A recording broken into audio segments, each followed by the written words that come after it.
welcome back to my channel. My name is Melissa. I am the reclusive reader, and today we are here with an April reading roundup.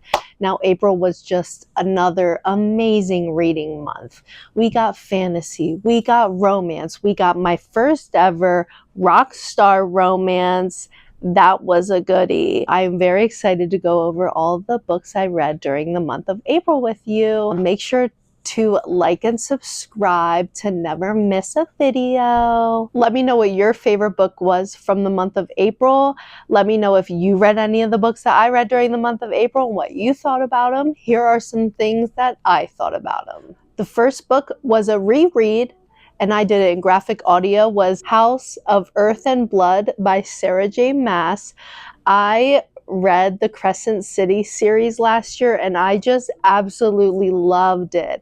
I love this world. I love the whole like cyberpunky vibes, and like Bryce is just so badass. So my friend really recommended to do graphic audio, and I ate it up, I think, in like 3 days. It was so good, so heartbreaking hearing things that happened during it in the graphic audio form, but it was so cool because it was like literally a movie in your ears. So if you haven't, you should totally check out Crescent City graphic audio. I'm planning to do House of Sky and Breath on graphic audio next, and I'm super excited. I'm hoping to get to it this month. This is a 5-star. This is the book. If you've been following my videos, you know that this is the book that I would take on an island if I could only have one book, because I think it's just a perfect book from beginning to end. Crescent City, House of Earth and Blood, I gave it 5 stars. Next, we have The Perfect Divorce by Geneva Rose. I absolutely love her writing. I know some people like aren't a huge fan of her thriller books, but I am. I think that they're so good, and I absolutely ate up book 1, The Perfect Marriage, so I knew that I was going to eat up this book, and I did. I loved it. The hook, the twist, the everything. It was amazing. And so if you are a 𝓡𝓸 _McFadden thriller fan, I think you should totally check out Geneva Rose. Like her One of Us is Dead by her is just so messy. I was like here for it. And like this one, it's so messy and I loved it. So if you haven't, totally check out. The first book is The Perfect Marriage. This one is The Perfect Divorce. I gave it a 4.5 star out of 5 stars. I would totally recommend, if you haven't checked her out, check her out. The next book I don't have physically. I got it through audiobook through Book of the Month, and it is called Retreat by Krysten Ritter. And this was like advertised as kind of like if you're a fan of White Lotus, because people were like, you know, watching White Lotus. I am people watching what that was watching White Lotus, and I was like not feeling any of the books, so I'm like, let me try it on audiobook. It was like, it was good writing, and it wasn't like a bad story. I gave it a 2.5 out of 5 stars because it was just messy, but not in like an intriguing way. I just wasn't a huge fan of it. I didn't find myself like wanting to come back for it. It didn't really give me vacation vibes at all.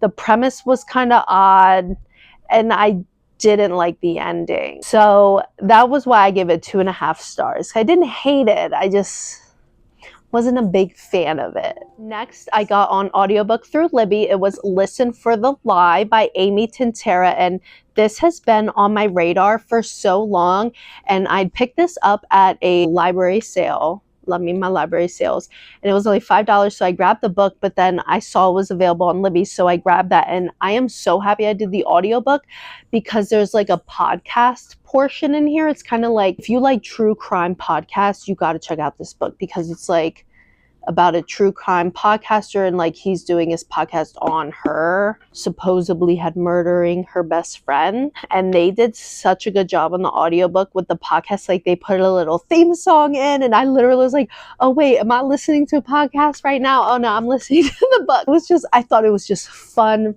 unique thriller read, and I would totally recommend it if you're like a thriller fan. It wasn't like super scary or anything, but like the whole mystery part of it was nice, and I would totally recommend. So I gave it a 4 star, and that was Listen for the Lie by Amy Tintera. Next, I'm going to do them back to back because they will now always have a special place in my heart. Shout out to my one friend, Nicole Reeds. I'll put her Instagram up here somewhere. And she recommended read it because she knows my vibes. And boy, was she right. This duology was my vibes. One Dark Window by Rachel Gillig and Two Twisted Crowns, the Shepherd King duology. If you are a romantasy fan, fantasy fan, you need to read this series. It is so good. I ate up One Dark Window, 5 stars, ate it up in a couple days. I remember reading, like, it's so character driven for the plot and with the magical system, and it is so good. I literally found myself, I'm like, not too much is happening right now, but I'm like really into this and like really wanting to keep reading and stuff. And then when it was happening, it was so good. Was obsessed with it. Love Elsbeth, love Raven, love The Nightmare, love it all, loved Elm, loved it all. And One Dark Window was so good. And then the cliffhanger had me immediately jumping into Two Twisted Crowns. And this is some stuff that happens in One Dark Window. This is for Elm's point of view, which I was super surprised by, but super here for it. And with Ione, I knew she was gonna be something. I knew in One Dark Window, Ione was gonna be something, and boy, was she! Yeah. It delivered what I wanted it to and more. I love the whole cards magic system is just so cool and unique. This duology was seriously amazing. The only other duology that holds up to it for me is the Divine Rivals and Ruthless Vows. That was so good. The Letters of Enchantment. But this was, I think this tops it, to be honest, because I want to read it again. I already ordered the special editions. I had to get my hands on it physically because I'm just like, I'm already planning to go back and tap them. I love it so much. So if you haven't, it's the Shepherd King duology by Rachel Gillig. You got One Dark Window and Two Twisted Crowns. I gave One Dark Window a 5 star and I gave Two Twisted Crown a 4.5, just because I remember at some parts I was like, oh, okay, we're going through this again because you had to build the relationship, but that's the only reason I knocked it off a little bit. Either way, I ate these up back to back, would 1000% recommend. Next is the only arc that I read during the month of April.